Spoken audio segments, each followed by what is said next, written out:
ခင်ဗျားတို့မြန်မာပြည်တကယ်မချစ်ကြဘူးဗျကိုကျိုးစီးပွားအတ္တအတွက်မြန်မာပြည်ချစ်တယ်လို့လိန်နေကြတဲ့လူလိန်တွေပုံများပါတယ်အဲ့ဒီအချိန်မှာခင်ဗျားမပါအောင်နေဖို့တိုက်တွန်းပါတယ်ကျွန်တော်လည်းမပါအောင်နေဖို့ကြိုးစားပါမယ်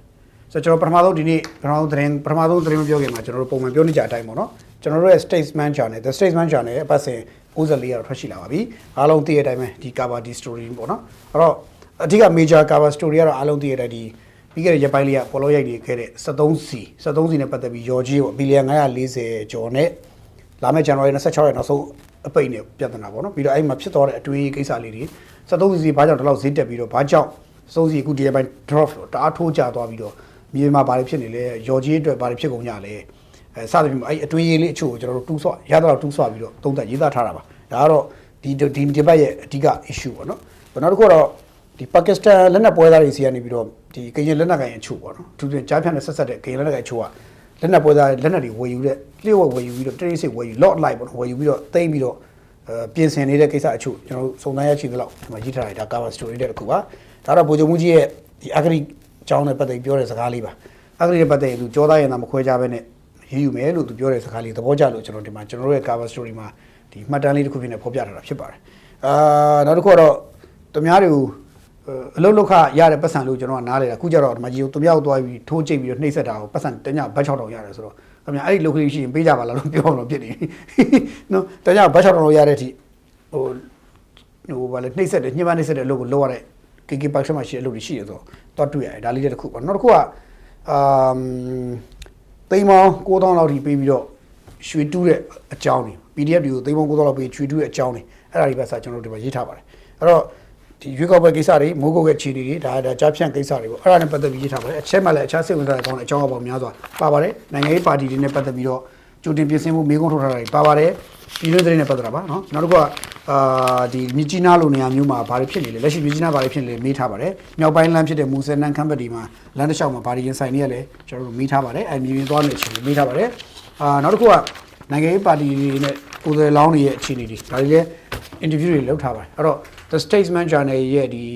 ီမက်ဆေ့94ကတော့ PDF file ကတော့မနေ့ပြန်ဆိုဝယ်ဖတ်လို့ရပါပြီမနေ့ပြန်မနေ့9နာရီနောက်ပိုင်းနေစပြီးဝယ်ဖတ်လို့ရပါပြီအဲ့တော့တစောင်းချင်းစီကျွန်တော်တို့မရောက်ပါဘူးကျွန်တော်တို့က6လပြည့်တစ်နှစ်ပြည့်နဲ့ရောက်ပါတယ်ဘာလို့လဲဆိုတော့တစောင်းချင်းစီကျွန်တော်တို့ group ထဲမှာလိုက်ထည့်ပေးဖို့ဆိုတာကျွန်တော်တို့အဆင်မပြေပါဘူးဒါကြောင့်မလို့ကျွန်တော်တို့ကလည်းနီးပညာရအားနည်းချက်တွေရှိတဲ့ခါကျတော့ကျွန်တော်တို့မှလည်းအဲ့လိုပေးရခက်တဲ့အတွက်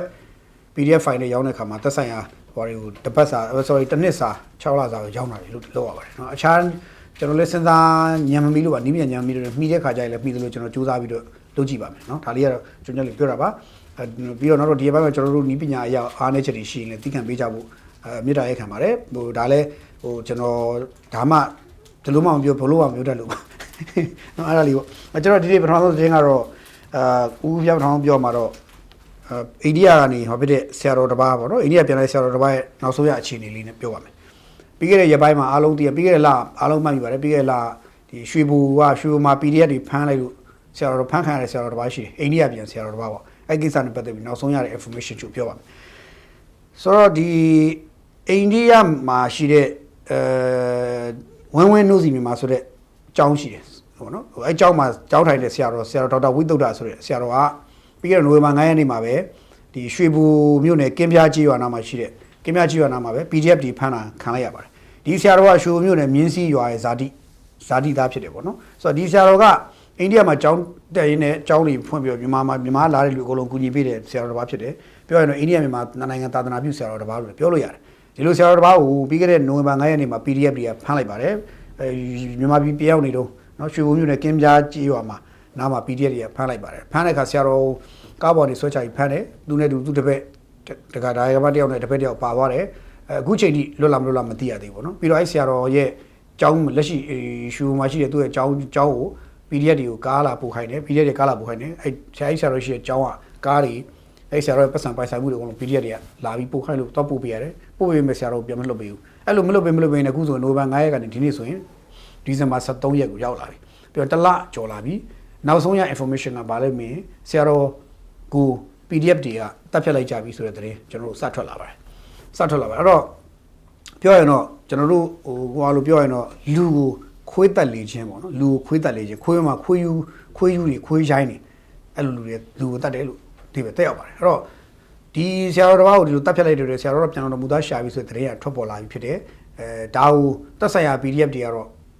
တက်ရှိတင်ညာရှိသေးတယ်ဆိုရင်တော့ဆရာတော်ပြန်လွှတ်ပေးမပေးတက်ရှိတင်ညာဓာတ်ရိုက်ပြနိုင်ပြသဓာတ်ရိုက် live နဲ့ပြသနိုင်ဖို့လိုတယ်မဟုတ်ရင်တော့ဆရာတော်လုံးချတက်ဖြတ်လိုက်ကြပြီဆိုတဲ့တရေကတော့အတီးဖြစ်နေပြီပေါ့နော်အဲ့တော့ဆရာတော်ရဲ့တပည့်တွေတော့တော်တော်လေးစိတ်မကောင်းဖြစ်ကြမယ်ဒေါသထွက်ကြလိမ့်မယ်ဆိုတော့ PDF ရဲ့ဒီလောက်ရက်ကလည်းတော်တော်စိုးသွမ်းရိုင်းဆိုင်ပါတယ်ဆိုတော့ဒီနေရာမှာကျွန်တော်တို့ယူလို့ပြောအညာသားတွေအညာသားအရိုင်းဆိုင်အချို့ပေါ့နော်အညာသားရိုင်းဆိုင်အချို့အညာသားအလုံးမဆိုးလိုပါဘူးအညာသားအရိုင်းဆိုင်ကောင်အချို့ဟာဒီဆရာတော်တန်ဃာတော်တွေကိုတပ်ဖြတ်တဲ့အထိရိုင်းဆိုင်လာကြတဲ့အထိဖြစ်ခဲ့ကြတယ်ဒီနေ့နိုင်ငံရေးခင်းချင်းမှာပေါ့နော်ဆိုတော့ခင်ဗျားတို့ပြည်သူလူထုအနေနဲ့စဉ်းစားကြရတစ်ခုရှိတာပေါ့နော်တစ်ချိန်လုံးကအညာသားတွေကကျွန်တော်အညာဒေသပြောပါအညာသားတွေကယဟန်တန်ဃာတွေပေါ်မှာတအားလေးစားတမိုးထားတဲ့လူတွေဖြစ်တယ်တကယ်ကိုလည်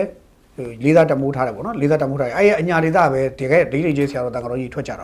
ဆိုတော့အရန်လေးစားတမိုးထားကြတယ်ပေါ့ဗျာဘုန်းကြီးယဟန်တန်ဃာတွေကိုဒါပေမဲ့ဒီလိုမျိုးယဟန်တန်ဃာတွေရဲ့အပေါ်မှာလေးစားတမိုးထားမှုရှိတဲ့အညာသားတွေရဲ့ဒီ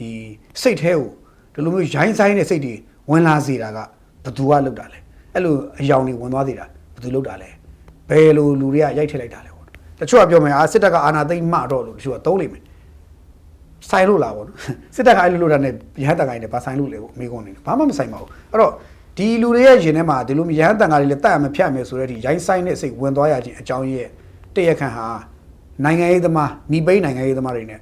KIA Christian KIA ကောင်တွေရဲ့လက်ချက်တွေပဲဖြစ်တယ်အဲ့တော့ညာသားတွေကအဲ့ဒီလူတွေရဲ့လိန်လေခြင်းကိုခံထားပြီးတော့အဲ့လူတွေရဲ့ဟိုထဲမှာအလိန်လေထားတဲ့တန်တရားဟိုထဲမှာဝဲကစ်ထဲမှာလဲပြီးတော့ရဟန်းတန်ဃာတွေလေးစားရမယ်အစားတပ်ဖြတ်တဲ့အထိဖြစ်ကုန်တဲ့အထိဖြစ်ကုန်တယ်ပေါ့နော်ဒါတွေဖြစ်ကုန်တယ်အဲ့တော့စာမတက်ပိမတက်အချို့တွေလည်းဖြစ်တာလည်းပါပါတယ်ဒါကြောင့်လည်းပါပါတယ်အဲ့တော့တပ်ဖြတ်လိုက်တဲ့တော့ဆရာတော်တစ်ပါးကျွန်တော်မူသွားရှာပါတယ်ရခင်ကလည်းဆရာတော်တန်ဃာတော်တွေအညာသားတွေတတ်သလားမင်းတတ်ပါတယ်စကိုင်းဘက်မှာဒီတနိုင်ငံလုံးပြန်လို့မူသွားရှာတဲ့ဆရာတော်အပားရာနဲ့ချီရှိပါတယ်ဒီ PDF တွေတပ်ဖြတ်မှုကြောင့်ပြန်လို့မူသွားဆရာတော်ပြန်လို့မူသွားရှာတဲ့ဆရာတော်တန်ဃာတော်အပား100ကျော်ရှိပါတယ်အဲ့ဒီထက်မှာစကိုင်းမှာ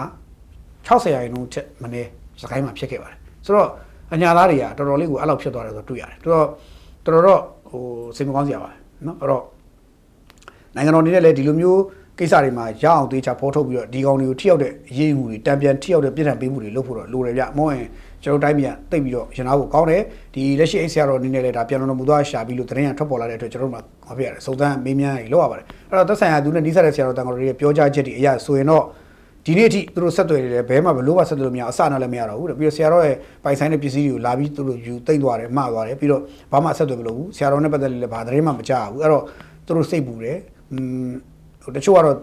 ပြန်တော်မူသွားပြီလို့တပ်ဖြတ်မှုကြောင့်ပြန်တော်မူသွားပြီလို့သတင်းတွေကြားနေရတယ်အတပီကခက်နေတယ်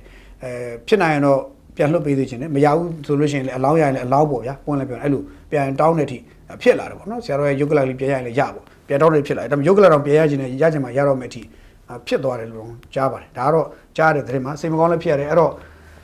ဟိုဒီလိုမျိုးအရိုင်းဆိုင်ကောင်တွေကိုနော် PDF အရိုင်းဆိုင်ကောင်တွေကိုမြေလံပြီးရှင်းဖို့တော့လိုပါတယ်နော်မြေလံရှင်းဖို့တော့လိုတယ်ဒါလေးကကျွန်တော်ကြုံကြိုက်လို့ထည့်ပြတာပေါ့နော်ဆိုတော့ဒါတစ်ခုပေါ့နောက်တစ်ခုကတော့ဒီလိုပဲ PDF ပတ်သက်ပြီးနောက်ထပ်သတင်းတစ်ခုပါဒါကတော့ကျွန်တော်ဒီနေ့တက်မတော်နဲ့ဆက်ပတ်သက်တဲ့ Telegram channel တွေသူတို့အဖွဲ့တွေတော်များတင်ထားတဲ့အားလေးတွေစိတ်ဝင်စားဖို့ကောင်းတဲ့ဓာတ်ပုံလေးတစ်ပုံဓာတ်ပုံလေးနဲ့အချို့နဲ့ကျွန်တော်ပြချင်တယ် PDF တွေနဲ့ပတ်သက်တာပါဒီပုံလေးပါဒီပုံလေးဆိုတာအခြားမဟုတ်ပါဘူးဒါ PDF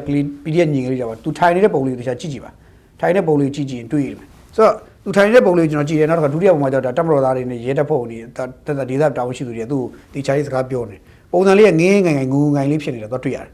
ပုံမှန်ချီနေမဟုတ်ဘူး normal ပုံမှန်ချီနေမဟုတ်ဘူးအစားတောက်လဲဝေါ်ဝါလင်စားထားတဲ့ပုံမပေါ်ဘူးမျက်နှာရဲ့အမူအရာအချင်းကြီးကအသက်အရွယ်အဖြစ်လဲကျွန်တော်ထင်တယ်20အောက်ပဲရှိဦးမယ်လူရဲ့မျက်နှာပုံစံကြီးအသက်20အောက်ပဲရှိဦးမယ်အဲ့တော့ तू ကဘယ်ရလဲဆိုတော့စင်ကူးမြို့နယ်ညောင်ဝန်းကြီးရွာနာမှာတိုက်ပွဲဖြစ်နေတက်မတော်ဖန်စီရမိခဲ့တဲ့ PDF ကလေးဖြစ်တယ် PDF ညီငယ်လေးဖြစ်တယ်ဆိုတော့စင်ကူးမြို့နယ်ညောင်ဝန်းကြီးရွာနာမှာ PDF နဲ့မန္တလေး PDF နဲ့တက်မတော်တိုက်ပွဲဖြစ်တယ်အဲ့ညောင်ဝန်းကြီးရွာနာတော့မှရှိတဲ့ PDF scan တွေကိုတက်မတော်ရှင်းလင်းနိုင်ခဲ့တယ်အဲ့ဒီမှာကျန်ပန် PDF အဲ့ညီငယ်တယောက်ကတော့အဲ့လိုကြံခဲ့တယ်ပြီးတဲ့ညီငယ်တယောက်ကကြံခဲ့တယ်ဖန်စီရမိသွားတယ်ပေါ့လေသူမှပြစ်စရာလက်နဲ့လည်းမရှိကြည်သားလည်းမရှိအဲ့တိုင်လေးဝေးုံဝတ်စုံနေတယ်ငိုငင်းငိုင်လေးကြံခဲ့တယ်ကြံခဲ့တော့ကျန်တဲ့ PDF သူ့ကိုဒါထားခဲ့ပြီးထွက်ပြေးသွားတယ်ထင်ပါတယ်သူတော်တော်ကြံခဲ့တဲ့ပုံပေါ်တယ်လဲလဲနဲ့အဲ့တော့သူ့ကိုတပ်မတော်သားတွေကပြစ်တက်လာစောက်ရှောက်လာလို့မေးကြည့်တကယ်ပွင့်လည်းပြသွားကြည့်ပါစောက်ရှောက်လိုက်ပါတယ်တခြားစောက်ရှောက်ထားပါတယ်စောက်ရှောက်ပြီးတော့ဒီကလေးကိုဘာပြောဖြစ်လဲဆိုတော့မေးတဲ့ခါကျတော့အဲ့ကလေးကဘာပြောလဲဆိုတော့အဲ့ကောင်လေးကိုမေးတဲ့ခါကျတော့သူကပြောလဲဆိုတော့သူဒဏ်လည်းနဲ့ရတယ်သူကပြောဆိုတော့အမေအိမ်ပြန်ကျင်တယ်အဲ့ပြီးတဲ့ကောင်လေးပြောတယ်အမေအိမ်ကိုပြန်ကျင်တယ်အဲ့လိုပြောတယ်ဆိုတော့ကျွန်တော်စိတ်ထဲမကောင်းပါဘူး ဒီလိုမျိုး PDF တွေထဲမှာအမိတ်အိမ်ပြန်ကျင်တယ်ဆိုတော့အိမ်ပြန်ကျင်တယ်ဆိုတော့ညီငယ်တွေဘယ်လောက်များနေမလဲကျွန်တော်မသိနိုင်ပါဘူးကျွန်တော်လည်းမသိဘူးခင်ဗျားတို့လည်းမသိနိုင်ဘူးအဲ့တော့ရိုင်းဆိုင်ကောင်တွေရှိသလိုအိမ်ပြန်ကျင်တယ်ဆိုတော့ PDF ညီငယ်တွေလည်းရှိကြပါတယ်ကျွန်တော်တို့ PDF ဆိုတာနဲ့ရှိသမျှ PDF အကုန်လုံးအရိုင်းဆိုင်ကောင်တွေလို့သတ်မှတ်လို့မရသလို PDF ဆိုတာနဲ့အကုန်လုံးကလူရင်ကြီးလေးတွေပါလို့သတ်မှတ်လို့လည်းမရပါဘူးเนาะအခြေခံပြောရရင်အဲ့တော့ဒီညီငယ်လေးကြတော့အမိတ်အိမ်ပြန်ကျင်ပါတယ်ဆိုတော့အားလုံးအမိတ်အိမ်လွှမ်းကြတာပဲလေဘယ်လိုဖြစ်ဖြစ်ကျွန်တော်အသက်တွေကြီးလာအမိတ်အိမ်လွှမ်းကြတယ်မိသားစုအိမ်လွှမ်းကြတာအိမ်လွှမ်းကြတာအဲ့ဒီကလေးကအိမ်ပြန်ကျင်ပါတယ်ဆိုတော့ဒီကလေးနဲ့ပတ်သက်ပြီးတမတော်သားရေးတက်ဖို့နေကတော့သူ့ကိုအစာရေးသားတခြားကျွေးတယ်ပြီးစေးုံတခြားလိုက်ပို့ပြီးတော့တခြားစောက်ရှောက်ပေးပြီးတော့သူ့မိသားစုနဲ့ဆက်ဆံပတ်သက်သူဆက်သွယ်ပြီးတော့ဖြစ်လိမ့်မယ်အဲ့ဒီနားပတ်လေတော့တမတော်ထိမ့်ပြီးသွားပြီစင်ကူနာပတ်ထိမ့်ပြီးသွားပြီအဲ့တော့ဒီလိုမျိုး PDF ညီငယ်လေးအိမ်ပြန်ကျင်နေဆိုတော့ကျွန်တော်တွေးပြီးစိတ်ထဲမကောင်းဘူးပြီးတော့ PDF တွေအိမ်ပြန်ကျင်တဲ့ PDF ညီငယ်ပေါင်းများစွာဘယ်လောက်များနေမလဲကျွန်တော်တို့မသိဘူးအဲ့တော့ကျွန်တော်ဒါကြောင့်ကျွန်တော်ခဏဖိတ်ခေါ်ခဲ့တာပါညီတို့ရေပြန်လာခဲ့ကြအေးစစ်ပြန်လာကြပါကိုယ့်အိမ်ကိုမိသားစုထက်လုံခြုံတဲ့နှွေးထွေးတဲ့အိမ်မရှိပါဘူးကိုမိသားစုတဲ့ကိုကိုချစ်လန်တို့တမိုးထားတဲ့လူဆိုတာမရှိပါဘူးဒါလေးကိုသိစေချင်တာပါတချို့တွေကတုံးချတယ်PDF ကလေးတွေကငါတို့သားသမီးလေးတွေငါတို့ကလေးတွေအဲ့ငါတို့ကလေးတွေအော်နေလို့ကတော့နိုင်ငံခြားမှာပြည်တွင်းမှာမရှိပါဘူးအဲ့တော့ပြည်တွင်းမှာတိုက်ခိုက်တပ်ဖြတ်နေရတဲ့ PDF ညီငယ်တွေကြတော့တေတာပဲဖတ်တင်တယ်နောက်တစ်ခုကမိသားစုနဲ့ဘယ်တော့မှပြန်မစုံတော့တဲ့ဘဝကိုရောက်သွားတာပဲရှိတယ်အဲ့တော့ကျွန်တော်တို့ပြောချင်တာကိုမိဘရင်ကိုယ်ထက်မိသားစုရင်ကိုယ်ထက်လုံခြုံနှွေးထွေးတဲ့ညာဘာမှမရှိဘူးဒါကြောင့် PDF ညီငယ်တွေကိုပြန်လာစေချင်တာပါဒီပုံလေးကြည့်ပြီးစိတ်ထဲမကောင်းပါဘူးကိုညီတယောက်လို့ခံစားပါတယ်ကိုတူသားနောင်မဲတယောက်လို့ခံစားပါတယ်ဆိုတော့စိတ်ထဲလည်းမကောင်းပါဘူးပြောအချိန်ကြီးကြည့်ရတော့ဒါတက်မတော်ကအဲ့ဒီနာတော့မှာထိမ့်သိမ်းထားပြီးစင်ကူမရယာတပိတ်ချင်းတကြောလုံးတက်မတော်ထိမ့်နိုင်ခဲ့ပြီအဲ့နာမှာရွာလေးတွေအစအနာတေးသေးလေးတွေကတ်ကြံမယ်အဲ့ကတ်ကြံတဲ့ဟာတရွာနော်လောက်ပဲ PDF ကြံမယ်အဲ့ PDF တွေကလည်းတကယ်တမ်းတက်မတော်သားလာတိုက်ရထွက်ပြေးရတယ်ဆိုတာအားလုံးကျွန်တော်သိနေရတာပဲဒါမှမဟုတ်ကျွန်တော်လည်းချိန်ခါပြောနေတာပဲအခုလည်းပြေးနေကြရတာပါပဲပြေးနေကြတာဘယ်ပြေးမလို့ပြေးစရာတွေဖြေးနေရှမ်းမြောက်တက်သွားမယ်ဆိုလဲရှမ်းမြောက်ကဒီလက်နက်ကင်အုပ်စုတွေက PDF တွေကိုလက်မခံဘူးမင်းတို့ PDF ဝတ်စုံနဲ့မနေနဲ့ငါတို့ဝတ်စုံဝတ်ဆိုတာမျိုးတွေပေါ့ဥပမာဆိုကြပါစို့ဟိုပန်ဘက်မှာတွေ့ခဲ့တာဆိုလို့ရှိရင်လူတွေက PDF တွေမဟုတ်ဘူးလူတွေကဗမာရုပ်အညာသားရုပ်တွေဒါပေမဲ့ကိုကဝတ်စုံဝတ်ထားတယ်sorry ဝဝတ်စုံဝတ်ထားတယ် US ဝတ်စုံဝတ်ထားတယ်ကိုကဝတ်စုံဝတ်ထားတယ်တချို့တွေကဘာလို့ဆိုတော့ကိုကတပ်သားတွေဝတပ်သားတွေဖြစ်ကုန်တယ်သူတို့ PDF ဝတ်စုံဝတ်ခွင့်မရှိဘူးအဲ့လိုနေချင်းတော့သွားလို့ရတယ်အဲ့လိုမဟုတ်ဘူးဆိုရင်တော့ PDF ဝတ်စုံနဲ့သွားပြီးနေခွင့်ပေးမှာမဟုတ်ဘူးကိုကန်တို့ပလောင်တို့ဝတို့ပေးမှာမဟုတ်ဘူးအဲ့တော့သူတို့ဘယ်ပြေးရမှမသိဖြစ်မယ်အညာဒေသပြန်ပြေးလေတက်မတော်တဖြည်းဖြည်းနေမီတစ်ခုခုချင်းမုန်းလာရင်သူတို့သေးကြအောင်မယ်အဲ့တော့ကျွန်တော်တို့တခါတည်းကျရင်စိတ်ထဲမကောင်းပါဘူးဒါကြောင့်ဒီညီငယ်ဓာတ်ပုံလေးကိုကြည့်ရင်ရောနောက်ကအမေအိမ်ပြန်ကျင်ပါတယ်ဆိုတော့ PDF ညီငယ်လေးတယောက်ရဲ့စကားနဲ့အတူအခြားသော PDF ညီငယ်ပေါင်းများစွာလဲအမေအိမ်ပြန်ကျင်ကြလိမ့်မယ်မိသားစုအိမ်ပြန်ကျင်ကြလိမ့်မယ်မိသားစုအိမ်ပြန်ကျင်ကြတဲ့ညီငယ်တွေအနေနဲ့ရေရဲဝုန်းပေါ့ပြန်လာခဲ့ကြပါဒီဘယ်လိုခေါ်မလဲစိုးကြော့တန်တရားကြီးရဲ့ရုံထွက်ကြပါဒါမှပဲအသက်ရှင်မယ်မိသားစုတွေပြောရှင်နေရပါလိမ့်မယ်ဒါကတော့ PDF ညီငယ်တွေနဲ့ပတ်သက်ပြောတဲ့စကားပါတကယ်ရင်နှွေးရစကားပါခင်ဗျားတို့ကျွန်တော်ရိုးလေးပဲရင်နှွေးပြောတဲ့စကားပါကျွန်တော်မျက်နှာကိုကြည့်ပါကျွန်တော်ရင်နှွေးရပြောနေတဲ့စကားပါဒါကျွန်တော်ဘယ်လို့မှကျွန်တော်ဘာဖြစ်လို့မရတဲ့စိတ်ထဲမှာမကောင်းတဲ့ကိစ္စပါတော့ညီငယ်တွေပြန်လာကြပါမိသားစုရင်ဝင်ပြန်ကြပါဒါပဲပြောချင်ပါတယ်ထပ်ခါပြောရင်တော့မိသားစုရင်ဝင်ပဲပြန်လာကြပါထပ်ပြီးတော့ဒီစိုးကြော့တန်တရားတွေမှာဆက်မနေကြပါနဲ့တော့ဒါပါပဲဒါလေးတော့ကျွန်တော်ကြုံကြိုက်လို့ပြောတာပေါ့နော်ဆိုတော့ရွှေဘူ sorry ဒီစင်ကူးညောင်တန်းညောင်ဝန်းရွာတစ်ဝိုက်ကတော့ဒါတက်မလို့ထိန်းသိမ်းနိုင်ခဲ့ပြီဆိုတော့တွေ့ရတယ်ပေါ့နော်ဆိုတော့ဒါလေးတစ်ခုပါအဲ့တော့နောက်တစ်ခုကကျွန်တော်တို့ဒီသတင်းတစ်ခုပါပေါ့နော်ဟို PDF ကိစ္စပဲနောက်ထပ်တစ်ခုကဘာလို့ဆိုရေဖြူဘက်မှာဖြစ်တဲ့ကိစ္စ PDF တွေကရေဖြူဘက်မှာရှိတယ်ရေဖြူမျိုးကို PDF တွေတက်ပြီးတော့ဝင်စီးပါတယ်မနေ့ကဝင်စီးပါတယ်စီးပြီးတော့အဲ့မှာရှိတဲ့ဟွာဒီကလုံးဖြက်စီးသွားပါတယ်ခြေကန်ဆောက်အောင်နော်ဒီမှာ12ရက်မနေ့ကတော့ဒီ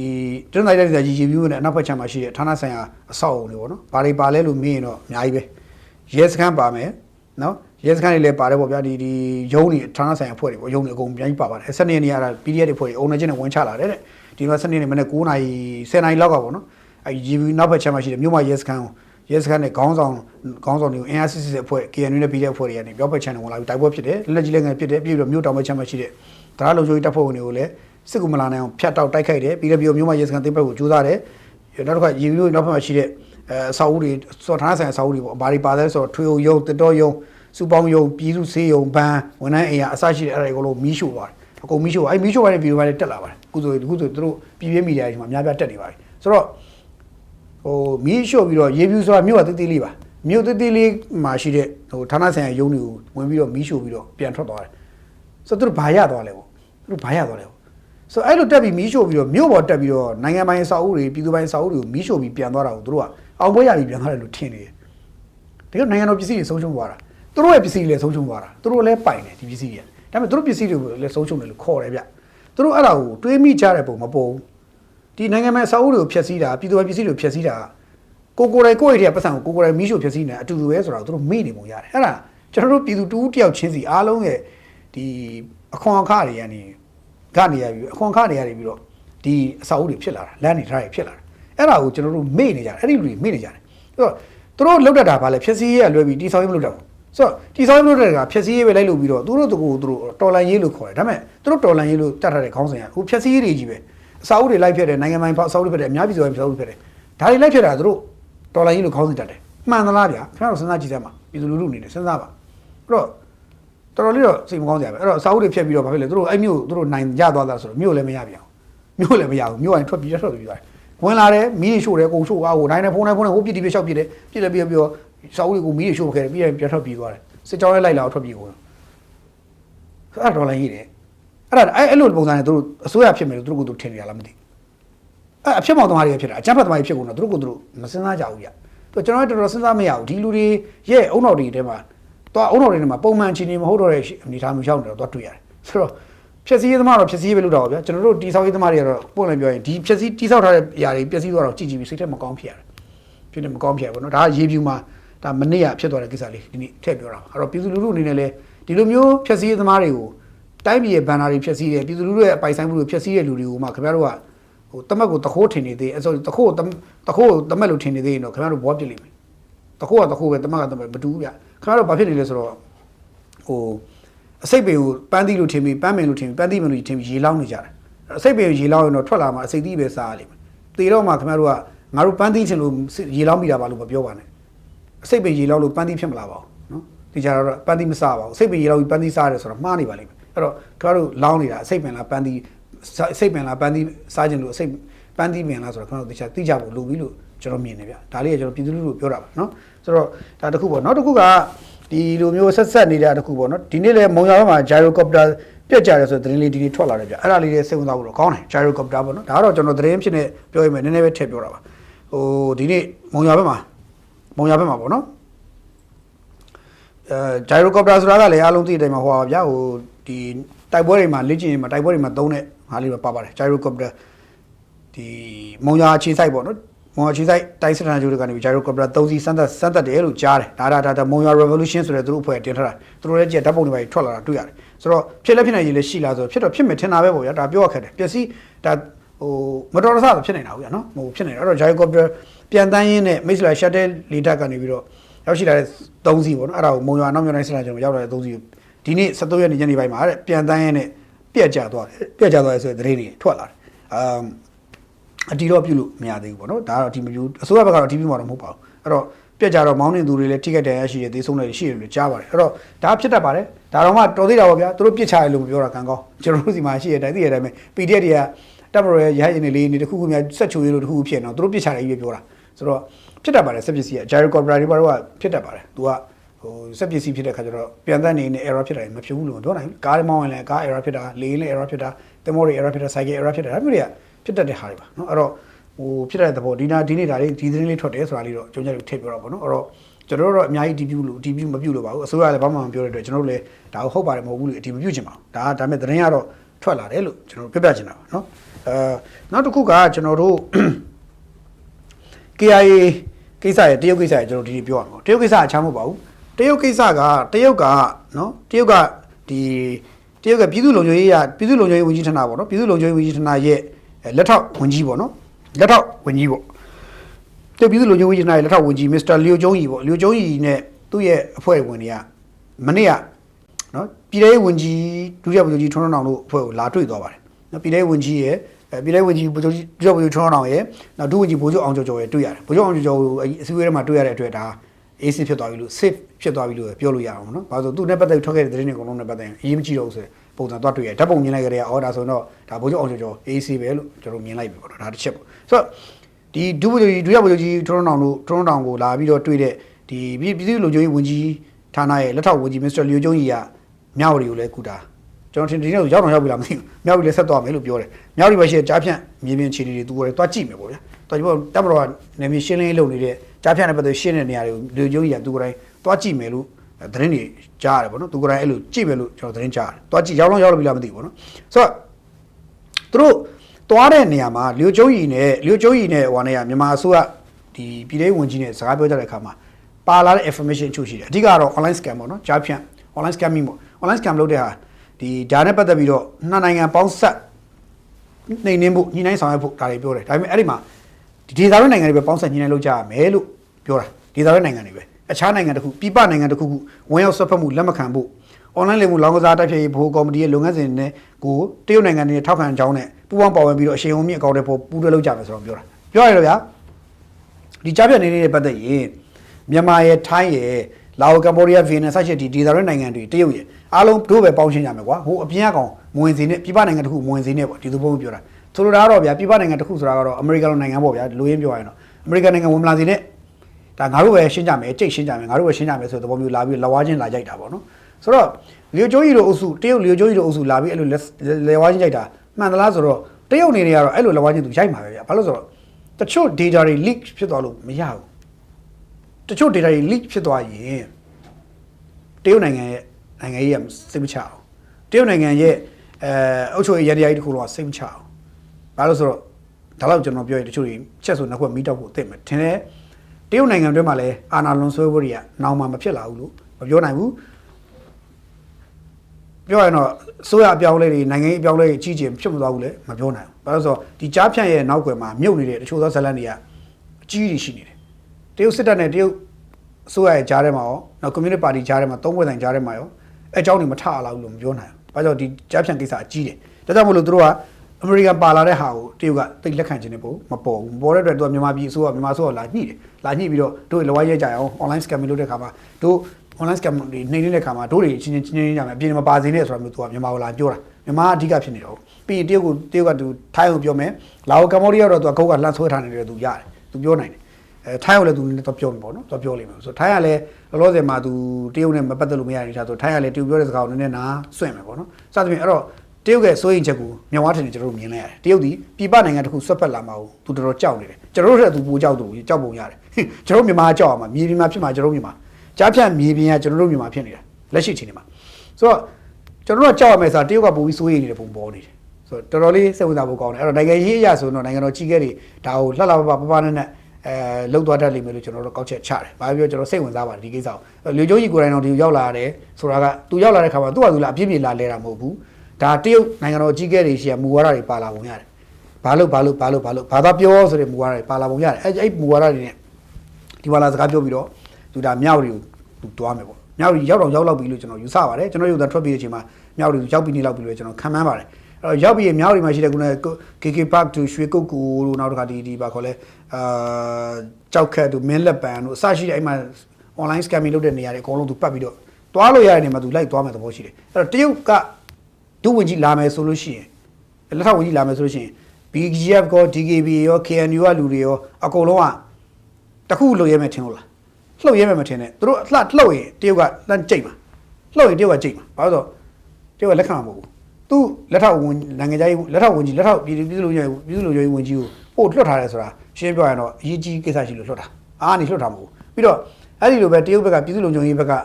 ကတကယ်အကြီးကဲနောက်ထပ်တယောက်ကလည်းထိုင်းဘက်မဲဆောက်ဘက်ကိုလာကြည့်ပြီးသွားပြီပြီးခဲ့တဲ့အသိမချသေးခင်လာဝိုင်းနေရအတွင်းလာပါပြီဒါလည်းခင်ဗျားတို့သတင်းတွေမှာပြန်ရှာကြည့်တွေ့လိမ့်မယ်ဆိုတော့မဲဆောက်ဘက်ကိုလည်းသွားပြီးသွားပြီအခုမြောက်ဘက်ကိုသွားမယ်နှစ်ခုလုံးသူကြည့်ပြီးသွားရင်ဒီကြားဖြတ်ကိစ္စကိုဘလို့အတူတူနေကြမှာဆိုတော့သူတိုင်မင်းလိမ့်မယ်မြန်မာအစိုးရအနေနဲ့ကဒီတရုတ်စီကနေပြီးတော့ဘာတောင်းရမလဲလို့မြင်အချက်လက်တွေတောင်းရအောင်မယ်တစ်ချက်ကကြားဖြတ်နဲ့ပတ်သက်ပြီးတော့အရေးကြီးတဲ့ data တွေအရေးကြီးတဲ့ information တွေတောင်းရမယ်ပြီးရင်ကြားဖြတ်နဲ့ပတ်သက်ပြီးတရုတ်ကိုအမြဲတမ်းသိစီတင်တာကမြန်မာခေါင်းဆောင်တွေအနေနဲ့ပြောတဲ့ issue ကကျွန်တော်အကြံပြုချက်ပါဒါကျွန်တော်ဖန်ကြည့်ရပါဆရာလုပ်တာမဟုတ်ပါဘူးဆရာလုပ်တယ်လို့လည်းမထင်ပါနဲ့ထင်လည်းမထင်စေချင်ပါဘူးထင်လည်းမတတ်နိုင်ပါဘူးဘာလို့လဲကျွန်တော်အမြင်ကျွန်တော်ပွင့်လင်းပြောတာပါကျွန်တော်အမြင်ကခင်ဗျဟိုတက်ဆိုင်တာဝန်ရှိသူတွေအတွက်အသုံးဝင်တယ်ဆိုတော့ယူသုံးဖို့အသုံးဝင်ဆိုတော့ကြောင်ထုတ်လိုက်ပါရပါတယ်တရုတ်ကိုပြောရမှာရှင်းရှင်းလေးဒီကြားဖြတ်ရဲ့ဇင်းမြစ်ကငါတို့မဟုတ်ဘူးမင်းတို့လည်းသိပါတယ်ကြားဖြတ်ဇင်းမြစ်ကဘယ်ကလာလဲဆိုတော့ခင်ဗျတို့လည်းသိတာပဲဆိုတော့မျိုးပြန်ထောက်အောင်ဘာဖြစ်လို့ကျွန်တော်ဒီလိုပြောလဲမင်းရင်မြန်မာပြည်ကလူတွေကကြားဖြတ်လုပ်ဖို့မပြောနဲ့ဖုန်းအောင်ဖြောင်းအောင်ကောင်းကောင်းမသုံးတတ်ပါဘူးအဲ့မင်းတို့လက်နက်ကင်နေနေမြေထဲမှာရှိတယ်နေမြေတစ်လျှောက်လုံးမှာရှိတဲ့လက်နက်ကင်တပုံတွေအကုန်လုံးရဲ့အဲ့ဒီနေမြေတွေအကုန်လုံးကမြန်မာအစိုးရရဲ့ဩဇာတက်ရောက်မှုနည်းနည်းကင်းဝေးတဲ့နေရာမှာရှိနေတယ်နော်လက်နက်ကင်ပုံကန်သူတွေပုံများတယ်အဲ့တော့အစိုးရအာဏာတက်မှုအားတဲ့နေရာဖြစ်တယ်ပြီးတော့အဲ့ဒီတည်းကလူတွေကလည်း ကြားဖြန့်တဲ့ပတ်သက်လို့ကွန်ပျူတာတော့ဖြောင်းနှိပ်တတ်တဲ့ကောင်တွေမဟုတ်ဘူးဖုန်းတော့မှန်နှိပ်သုံးတတ်တဲ့ကောင်တွေမဟုတ်ဘူးအဲ့တော့သူတို့ကသူများလိန်ဖို့မပြောနဲ့သူတို့တောင်မှပဲသူတို့ဖုန်းတော့သူတို့တခါဘလို့ဖုန်းလုံးဖွင့်မှမသိတဲ့ကောင်တွေနော်အဲ့တော့တေချာတာဒီကောင်တွေကပြောနေတာမဟုတ်ဘူးငါတို့မြန်မာတွေမလိန်တတ်ဘူးကြားဖြန့်တဲ့ပတ်သက်မသိဘူးပြီးတော့ data တွေဘယ်ရလဲ data ငါတို့မရဘူးဒီလိန်ရမယ့်လူတွေရဲ့စီးရင်တွေနဲ့လိန်ရမယ့်လူတွေအကြောင်းတွေလိန်ရမယ့်လူတွေနောက်ခံအကြောင်းအရာတွေကိုငါတို့မြန်မာတွေတခုမှမသိဘူးမင်းတို့တရုတ်ပြည်တဲ့လူကိုပြောတာပြီးတော့မြန်မာတွေတရုတ်စကားပြောတတ်ဘူးကောင်းကောင်းပြောတော့ပြောတဲ့လူတွေကလည်းအဲ့အောင်ပြောတတ်ဘူးမင်းတို့တရုတ်ကပဲလက်လွတ်သွားတာ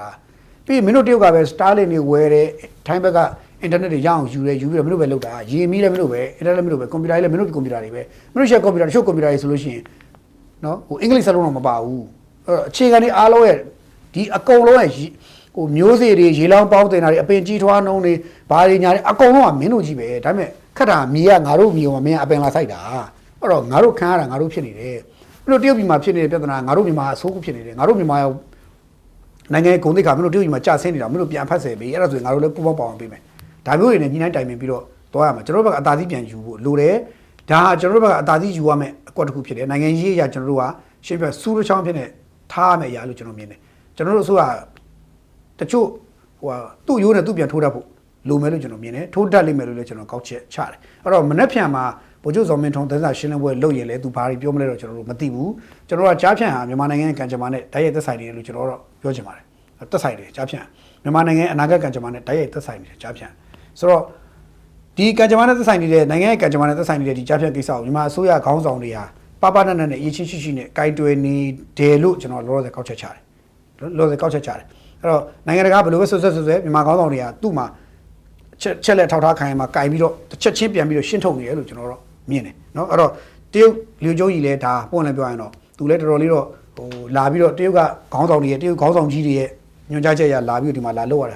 ာအပေါ်စီးကသူတို့နေရသလားနေမှလားလို့မေးရင်တော့ကျွန်တော်တို့မသိဘူးအပေါ်စီးကနေရင်တော့တရုတ်မှားတော့မှာပေါ့ဗျာပွင့်လည်းပြောရရင်တော့မှားတော့ပေါ့တကယ်ကြားဖြန့်ဇင်းမြစ်ကတရုတ်ပဲကြားဖြန့်ရဲ့ဇင်းမြစ်ကတရုတ်မျိုးစေ့ကတရုတ်ကသာလျင်ကလင်ကကြစ်ကောင်တွေဖြစ်တယ်ကျွန်တော်ဒီလိုပဲကောက်ကြောချကြတယ်နော်တရုတ်နိုင်ငံသားကလင်ကကြစ်ကောင်တွေကပဲကျွန်တော်တိုက်ပြူလာနာမည်ဖြတ်သွားတယ်လို့ကျွန်တော်မြင်တယ်ဒါပုံမှန်လေးကျွန်တော်ပြောတာအဲ့တော့တရုတ်အစိုးရကလည်းကျွန်တော်အမြင်ကရင်ကတ်လိမ့်မယ်တရုတ်တိုင်ဝမ်ကလည်းကျွန်တော်ပြောတာတွေနားထောင်ပြီးတော့ဟိုပြန်ပြီးတော့ review လုပ်ပြီးကျွန်တော်ကြည့်မရအောင်ဖြစ်လိမ့်မယ်နောက်ကကျွန်တော်လမ်းကြောင်းပုံရဖို့အတွက်ကျွန်တော်လည်းစကားပြောဖို့အတွက်နေရာပေါင်းစုံဆက်သွယ်လိမ့်မယ်ကျွန်တော်ပုံမှန်လေးပြောပါမယ်ခင်ဗျားတို့တရုတ်အစိုးရပုံမှာမုန်းနေခြင်းတစ်ချက်မှမရှိဘူးဒါပေမဲ့ကျွန်တော်နိုင်ငံဂုဏ်သိက္ခာထိပါလာတဲ့ယူထိပါလာတယ်လို့ခံစားရတဲ့အချက်လက်တွေမှန်သမျှပုံမူတည်ပြီးကျွန်တော်ကလည်းစင်ထွားရှိဆိုစိတ်လည်းစိတ်ထွားရှိကျွန်တော်လည်းပရိစိတ်ဖြစ်နေတော့စင်ကောင်တော့နာအောင်တော့ကြိုက်တတ်ပါသေးတယ်ကျွန်တော်မှလည်းအဲ့တော့ကျွန်တော်နိုင်ငံကျိုးစီးပွားကြောင့်ပါကျွန်တော်တရုတ်နိုင်ငံမုန်းကြီးချစ်ချင်းနဲ့မဆိုင်ပါဘူးကျွန်တော်နိုင်ငံကျိုးစီးပွားနံပါတ်1ပါ nation first ခင်ဗျားတို့တရုတ်တွေကလည်းခင်ဗျားတို့နိုင်ငံကောင်းချစ်ကြတယ်လို့ကျွန်တော်မြန်မာတယောက်နေကျွန်တော်နိုင်ငံကျွန်တော်ချစ်လို့ကျွန်တော်နိုင်ငံဘက်ကနေကျွန်တော်ပြောတဲ့ရှုထောင့်နဲ့ကျွန်တော်ပြောတာမှားတယ်ထင်ခင်ဗျားတို့အချက်လက်တွေကျွန်တော်ပေးလိုက်လို့ရတယ်ပြန်ပြီးတော့ debate လုပ်လို့ရတယ်တရုတ်တွေကတတိရှိတဲ့တယောက်ထွက်လာပြီးတော့ကျွန်တော်တို့ debate လုပ်လို့ရပါတယ်တရုတ်နိုင်ငံတန်ရုံးကလူဖြစ်ဖြစ်တရုတ်အစိုးရတွေဖြစ်ဖြစ် debate လုပ်ဖို့ထွက်လာလို့ရပါတယ်ကြိုက်တဲ့အချက်ထွက်လာပြီးပြောပါကျွန်တော်ရှင်းပြောပါမယ်အဲ့ကြိုင်ကျွန်တော်ပြောတာမှားတယ်လို့ထင်ပြီးတော့ခင်ဗျားတို့ကိုသိက္ခာချရလို့ထင်ခင်ဗျားတို့ကိုသိက္ခာခင်ဗျားတို့တဲ့ဖို့အတွက်ကျွန်တော်စီလာပြီးစကားပြောလို့ရပါတယ်တပိတ်လို့လို့ရပါတယ် live လို့ပြောမလားကြိုက်တဲ့ချင်းပြောပါကျွန်တော်တရုတ်နိုင်ငံကိုလို့စိန်ခေါ်ပါတယ်ဒါပုံမှန်လေးပြောတာပါကျွန်တော်နိုင်ငံကိုကျွန်တော်ချစ်တယ်ခင်ဗျားတို့လည်းခင်ဗျားတို့နိုင်ငံချစ်တယ်လို့ကျွန်တော်နိုင်ငံကြောချစ်တယ်ကိုယ့်နိုင်ငံထိပါလာတဲ့ကိစ္စမျိုးတော့ကျွန်တော်လက်မခံနိုင်ဘူးဒါအစိုးရကတော့တန်တမန်ရေးရသူ့လို့လိမ့်မယ်ကျွန်တော်ဘာမှမပြောလို့အစိုးရမှားတယ်မှမပြောဘူးကျွန်တော်ကတော့အရသားတယောက်နိုင်ငံသားတယောက်ဂျန်လစ်တယောက်နေနဲ့ဒီကိစ္စရဲ့နောက်ွယ်ဇင်းမြစ်တွေကိုသိတဲ့လောက်သိထားတဲ့လူတယောက်နေနဲ့ဒီဇင်းမြစ်ရဲ့တရခါတရုတ်ပဲလို့ကျွန်တော်ဓာတ်ရိုက်ကိုကျွန်တော်ပြောနိုင်ပါတယ်ကျွန်တော်ရဲ့ဘဝနဲ့အသက်နဲ့ရင်းပြီးကျွန်တော်ပြောရပါတယ်ဒါပုံမှန်လေးပြောတာပါနော်အဲ့တော့တရုတ်အနေနဲ့ကိုပြန်ပြီးတော့ကိုယ့်ရဲ့ကြုံသွားတဲ့လက်စာချေးသားတွေပြန်ရုပ်သိမ်းနိုင်အောင်ကြိုးစားပါတချို့ကလက်ညှိုးထိုးပြောကြလိမ့်မယ်အာတရုတ်ဆိုတာတရုတ်ဟုတ်ပါဘူးထိုင်ဝမ်တရုတ်တွေပါသိကြလို့လားထိုင်ဝမ်တရုတ်လို့ကျွန်တော်ထောက်ထားပါရှိတော့ကျွန်တော်အခုလက်ရှိသူတို့ကင်ထားတယ်အဲ့ဒီသူတို့ဖတ်ခေါ်ရတဲ့ passport တွေကိုတော့တရုတ် passport တွေထိုင်ဝမ် passport တကောင်းအောင်ပါဘူးပြကြည့်ထိုင်ဝမ် passport ဆိုရင်ကျွန်တော်သူတို့ဖတ်ခေါ်ရတဲ့လူတွေကတော့ထိုင်ဝမ် passport တကောင်းအောင်ပါဘူးတရုတ် passport တွေကြီးပဲအဲ့ဒါယူထိုင်ဝမ်တရုတ်ဆိုကျင်းထည့်တာတော့အဲ့ဒါတော့ရှင်းပြတရုတ် lobby တွေကပဲကျင်းထည့်ထည့်လိမ့်မယ်ကျွန်တော်ပို့နေပဲကျွန်တော်တရုတ် lobby မလုပ်ဘူးတစ်လုံးမလုပ်ဒီဒါပေမဲ့တရုတ်နဲ့ပတ်သက်လို့ချစ်ပြပြစီမယ်လို့ကျွန်တော်မလုပ်ချင်ဘူးအဲ့တော့တရုတ်နိုင်ငံနဲ့ကိုယ်တိတ်ခါကိုထိမှာကိုနိုင်ငံရဲ့ကိုယ်နိုင်ငံကြီးထွားမှုကသူများနိုင်ငံရဲ့ကိုယ်နိုင်ငံကြီးထွားမှုသူများနိုင်ငံအကြက်တဲကိုရောက်စီအောင်တွန်းပို့တာမျိုးဆိုရင်တော့ကျွန်တော်တို့လည်းရှင်းပြရတော့ကျွန်တော်တို့လည်းအသားထိနာတတ်ပါတယ်ကျွန်တော်တို့လည်းခံစားချက်ရှိပါတယ်နှလုံးသားရှိပါတယ်စိတ်ဓာတ်ရှိပါတယ်မာကြောမှုရှိပါတယ်ဒါလေးကိုကျွန်တော်ကြုံကြိုက်လို့တရုတ်နဲ့ပတ်သက်ပြီးတော့ပြောတာပါအဲ့တော့တရုတ်တိုင်းမှာလူတွေနားထောင်နေတယ်လို့ကျွန်တော်ယူဆတဲ့အတွက်တခါတည်းခင်ဗျားတို့တိုက်ရိုက်ပြောလိုက်တာပါဒါခင်ဗျားတို့သိစေကျွန်တော်ပြောလိုက်တာပါဂျားကန်လူတွေသုံးမနေနဲ့လို့တိုက်ရိုက်ပြောလိုက်တာပါနော်ခုနနောက်ထပ် issue တစ်ခုကြတော့ခုနနောက်ထပ် issue ကအခြားမဟုတ်ဘူးဒီ KIA ကိစ္စပေါ့ KIA ကိစ္စဆို KIA ချဖို့ KIA နဲ့အိန္ဒိယနဲ့ဒိုင်ရှိုလေးလုပ်နေတယ်ဆိုတဲ့ဇာလန်တစ်ခုထွက်လာပါတယ်အဲ့ဒါလည်းကျွန်တော်တို့အိန္ဒိယတန်ရုံကျွန်တော်မေးထားပါတယ်မေးတဲ့အခါအိန္ဒိယတန်ရုံတုံ့ပြန်ချက်ကိုလည်းကျွန်တော်ပြောပါမယ်အိန္ဒိယကဘာလဲဆိုတော့မြေရှားကိစ္စပါအိန္ဒိယဟာတဲ့အိန္ဒိယမြန်မာနိုင်ငံမှာမြေရှားသတ္တုတူးဖော်ဖို့ကိစ္စ KIA နဲ့လျှို့ဝှက်ပြီးတော့စာချုပ်ချုပ်ထားတယ်ဆိုပြီးတော့သတင်းထွက်လာပါတယ်အဲ့ဒါကဘာလဲဆိုတော့ Silicon Valley Times ဆိုတဲ့ဒီ American ခြေစိုက်မီဒီယာတစ်ခုကနေစထွက်လာတာပေါ့နော်ဆိုတော့ KIA နဲ့အိန္ဒိယနဲ့ကြားမှာမြေရှားကိစ္စအတွက်လျှို့ဝှက်ပြီးတော့စာချုပ်ချုပ်ထားတယ်ဆိုတဲ့ကိစ္စဟာအိန္ဒိယသတင်းဌာနတွေမဖော်ပြဘူးတရုတ်ကမဖော်ပြဘူးဒေသတွင်းမီဒီယာတွေမဖော်ပြဘဲနဲ့ဟိုး American က Silicon Valley Times ဆိုတဲ့တိတ်နာမည်မကြီးတဲ့တိတ်ကျွန်တော်မြန်မာတွေတိတ်မသိတဲ့နာမည်ပြောကျွန်တော်မြန်မာတွေတိတ်မသိတဲ့ family မဖြစ်တဲ့မီဒီယာတစ်ခုကသတင်း Writer CNN ပြားစားအစရှိတဲ့နာမည်ကျော်ကြီးတွေကဘာကျော်မီဒီယာကြီးတွေကမဟုတ်ဘဲနဲ့ Silicon Valley လိုမျိုးဒီတာမန်မီဒီယာပေါ့သူတို့ဒီမှာနာမည်ကြီးကြီးမျိုးကျွန်တော်တို့ကတော့တိတ်မကြီးဘူးအဲ့လိုမီဒီယာတစ်ခုကစထွက်လာရဆိုတာဒါထူးခြားတဲ့သတင်းတစ်ခုပဲတနေရာကနေတစ်ခုခုကနေဒီသတင်းကိုထုတ်လိုက်တယ်လို့ကျွန်တော်မြင်တယ်တစ်ဖွဲ့ဖွဲ့ကနေဒီသတင်းကိုရွေးချက်ရှိနဲ့ဒီအကြောင်းထုတ်လိုက်တယ်လို့ကျွန်တော်မြင်တယ်တော့အိန္ဒိယနဲ့ KIA နဲ့ကြားမှာမြေရှားကိစ္စတွေကိုတူးဖော်ဖို့အတွက်ဒီလျှို့ဝှက်စာချုပ်ချုပ်တယ်ဆိုတဲ့သတင်းထွက်လာတာကစိတ်ဝင်စားဖို့ကောင်းတယ်အိန္ဒိယကတဲ့ Arunachal Pradesh နဲ့ Vijayanagar ဆိုတဲ့မြို့ကနေပြီးတော့ကချင်ပြည်နယ်ချီဖွေမြို့အထိမြို့အထိမြေရှားသတ္တုတူးဖော်ရေးမိုင်းတွင်းကို360 ကီလိုမီတာအရှည်ရှိတဲ့လမ်းတစ်ခုဖောက်နေတယ်တဲ့နော်ပြောရင်တော့ဒီ Arunachal Pradesh ကနေပြီးတော့ Arunachal Pradesh ပြည်နယ်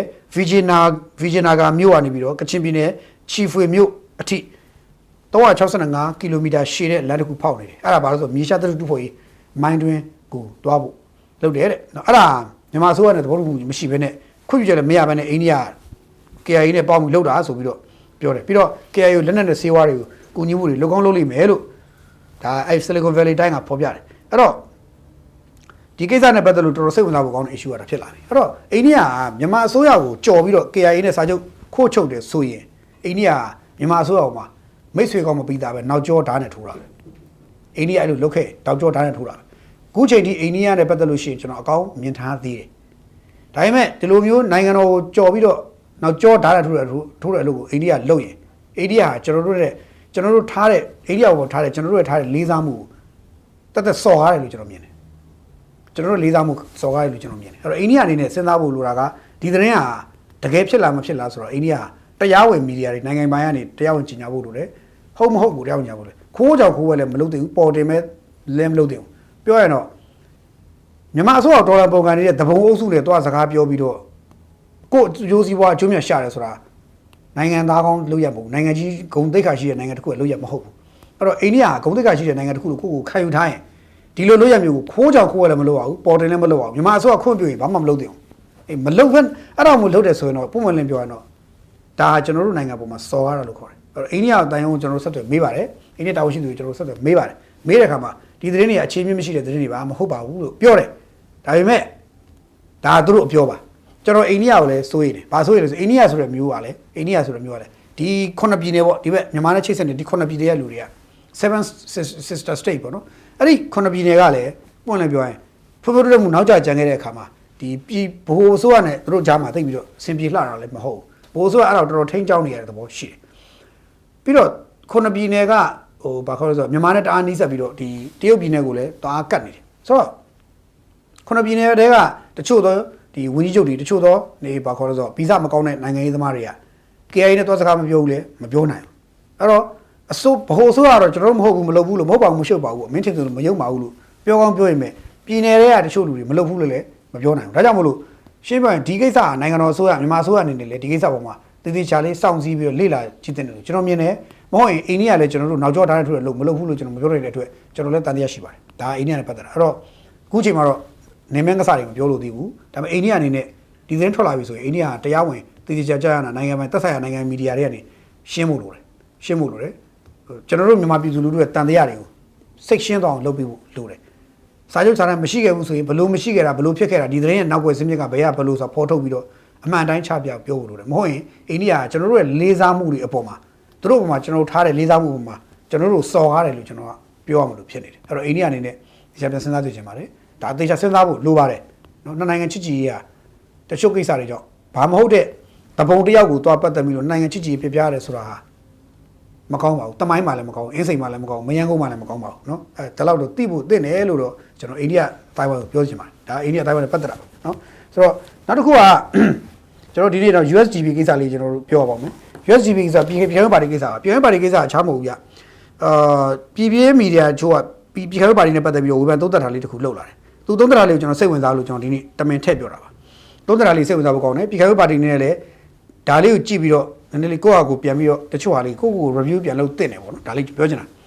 ပြည်ခိုင်ပါတီနဲ့ပတ်သက်ပြီးတော့ CJ platform ဆိုတဲ့ပြည်ပြင်းမီဒီယာတစ်ခုကသုံးသပ်ထားတာတစ်ခုရှိတယ် CJ platform ပြောတာဒီပြည်ခိုင်ပါတီရဲ့ဘိုဟိုဌာနချုပ်ရဲ့ Facebook page ကိုသူတို့စောင့်ကြည့်တယ်တဲ့စောင့်ကြည့်တဲ့အခါမှာတဲ့အောက်တိုဘာ28ရက်ကနေဒီနေ့ဒီဇင်ဘာ4ရက်နေ့အထိသူတို့စောင့်ကြည့်တဲ့အခါမှာတဲ့ပြည်ခိုင်ပါတီရဲ့ verify လုပ်ထားတဲ့ page ပေါ့နော် Facebook verify ဖြစ်တဲ့ page ကတင်ထားတဲ့ video file တော်တော်များမှာတဲ့ပါတီရဲ့ဥက္ကဋ္ဌဦးခင်ကြီးဒုဥက္ကဋ္ဌဦးမြတ်ဟိနောက်ဦးတောင်းအေးနောက်တော့ကာလာရှိကြပါတီမှာတာဝန်ယူတဲ့ထိပ်ပိုင်းခေါင်းဆောင်တွေရဲ့ပါတီရဲ့နှစ်ရှည်ကြာကွာလေးပေါ့နော်ပါတီဝင်တွေရဲ့ခေါင်းဆောင်ပိုင်းတွေရဲ့မဲဆွယ်လှုပ်ရှားမှုတွေတင်ထားပြီးတော့ပြီးခဲ့တဲ့တိတ်မကြသေးခင်မှာပြောင်းလာတဲ့တပ်မတော်ဘက်ကပြောင်းလာတဲ့ဟိုဦးအောင်လင်းတွေးတို့ဦးတအောင်ဆန်းတို့နော်ဦးကံမြင့်တန်းတို့နော်ဒါဒုတိယဗိုလ်ချုပ်ကြီးအောင်လင်းတွေးဒုတိယဗိုလ်ချုပ်ကြီးတအောင်ဆန်းဒုတိယဗိုလ်ချုပ်ကြီးကံမြင့်တန်းဒုတိယဗိုလ်ချုပ်ဒေသကျော်ဒုတိယဗိုလ်ချုပ်တပ်ပုံဒုတိယဗိုလ်ချုပ်ဖုံးမြတ်ဒုတိယဗိုလ်ချုပ်စိုးတက်နိုင်အစရှိတဲ့လူတွေပေါ့ဗျာပြောရရင်တော့အဲ့လိုမျိုးတပ်ဘက်ကနေတိတ်မကြသေးခင်မှာပြောင်းလာတဲ့လူတွေရဲ့ဒီလူမှု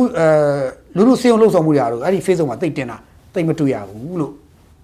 သူကထောက်ပြထားတယ်ထောက်ပြထားတော့ကျွန်တော်တို့အဲ့ဒါစဉ်းစားပါတယ်ကျွန်တော်တို့တော့တတိမထားမကြည့်မိဘူးဒါပေမဲ့ CJ platform ဆို Facebook ကအဲ့လိုရေးထားတော့ကျွန်တော်တို့တွားကြည့်တော့မှတချို့ဟာလေးတွေတော်တော်လေးသူပြောတာဟုတ်တယ်ဆိုတော့အဲ့ဒါရွေချက်တခုတွန်းပို့သလိုတွားဖြစ်နေတယ်ဒီမီဒီယာရေးပုံအားရဆိုနော်အဲ့တော့2000ဒီပြီးတော့ဦးမြထွန်းဦးရဲ့မဲဆွဲတဲ့ကိစ္စကိုလည်းတိတ်တင်တာတခုလောက်ပဲနိုမာရှိတဲ့တခုလောက်မတင်တာတခုလောက်တွေ့ပြီးတော့တိတ်ပြီးတော့မတွေ့ရဘူးပေါ့နော်ဆိုတော့ပြောရင်တော့ဒီပြီးခဲ့တဲ့ရက်ပိုင်းကမှတပ်မတော်ကနေပြောင်းလာတဲ့ဖွဲ့တွေနဲ့လွန်ခဲ့တဲ့ပြည်ခိုင်မှာနှစ်ရှည်ကြာတာဝန်ထမ်းဆောင်တဲ့ပုံကိုယ်တွေကြားမှာမဲဆွဲတဲ့ကိစ္စမှာ page ကြီးရတယ်